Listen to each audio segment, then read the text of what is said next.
This is the Prince Philip, the Junior Women's 8s event. We've got Surbiton High School on the left of our picture, the distinctive S-Blades, and Lady Eleanor Holles School in their white, red and black on the right-hand side. Looking forward to this one. Lady Eleanor Holles crew is the seeded crew here. That means the stewards have selected them based on the season's performance as being one of the faster crews. Let's see what's unfolding here.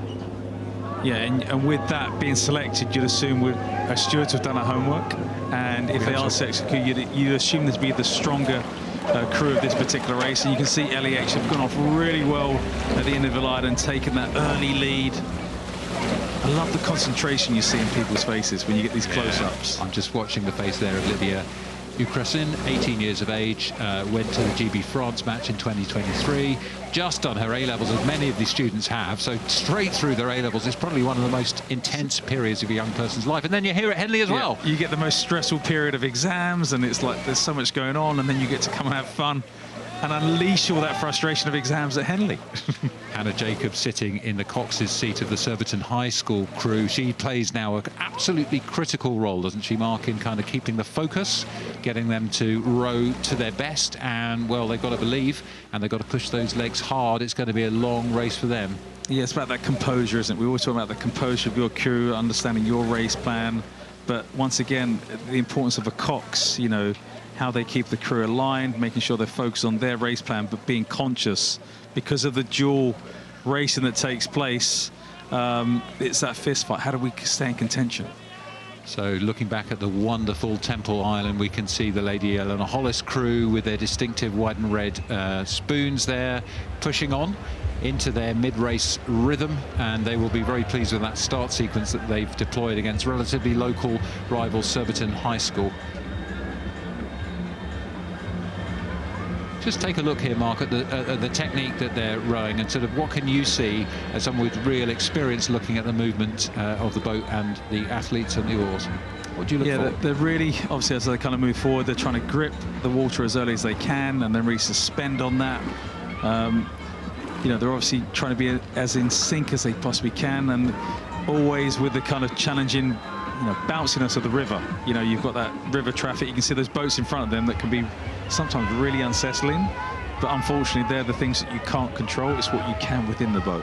Yeah, we've seen a bit of a disruption to the programme, and these athletes will also have had a 20-minute delay, probably sitting out on the water. So, as you say, being prepared for those eventualities and just trusting the training that you've done. And one of the things that occurs to me when I look at these crews at Henley is just how many millions of metres have been rowed on the ergo, how many kilometres have been rowed on the water, how many thousands of kilos have been lifted in the gym just for these 210 odd strokes. And it's for that special moment, is it, to race over the course and do your best performance. And that's actually why it means so much to people, isn't it? Is that this is their one chance to showcase all that hard work through those, you know, dark nights, dark mornings when they're out training or in the weights room. How can we showcase all the hard work we've done and kind of bring it to Henley Regatta and try and make it through to the next day? Because it's always about making sure you do the performance one day, but how do we come back and do a better performance the following day and kind of progress through the regatta? Exactly that. Well, this is actually Lady Eleanor Holles' first row of the regatta. They were seeded, which gave them a bye through to this round. Surbiton had to race yesterday, and they beat Emmanuel School by a length and a quarter, so quite a tough day at the office for them, and they'll be a bit more tired now. Which is really impressive, actually, because you think it's their first race. You're going to be nervous no matter what event you do or what age in life. You're always nervous for that first race, and to be sitting up there for an extra 20 minutes waiting to go.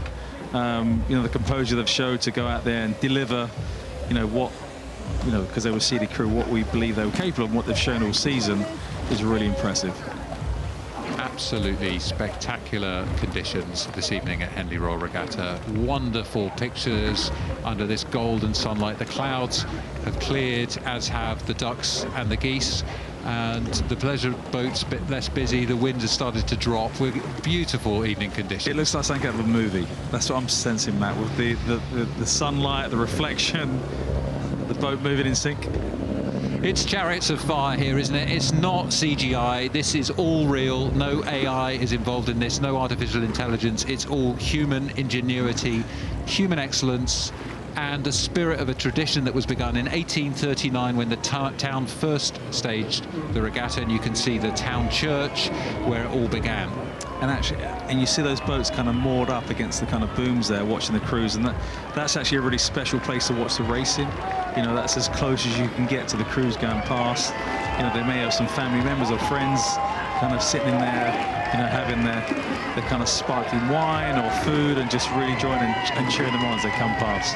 So a popping of corks for Lady Eleanor Holles. The English sparkling wine from sponsors Knight Timber will be out for this crew this evening, and the athletes, not a drop will pass their lip because they will be absolutely focused on the task ahead of them, and they've positioned themselves well despite a bit of disruption. They've rowed really calmly through the course, and they'll be happy with that first run down the track. Yeah, it's getting those early nerves out of the way. That first race, how do we get those out? And we're comfortable being over the course of Henley. We're comfortable with the kind of row we've had. That's probably sure they'd work on things, but just to get those kind of nervous energy out of the way is really important so they can start thinking about tomorrow. Don't stop thinking about tomorrow for Lady Eleanor Holles, who beat Surbiton High School in the junior women's 8s event.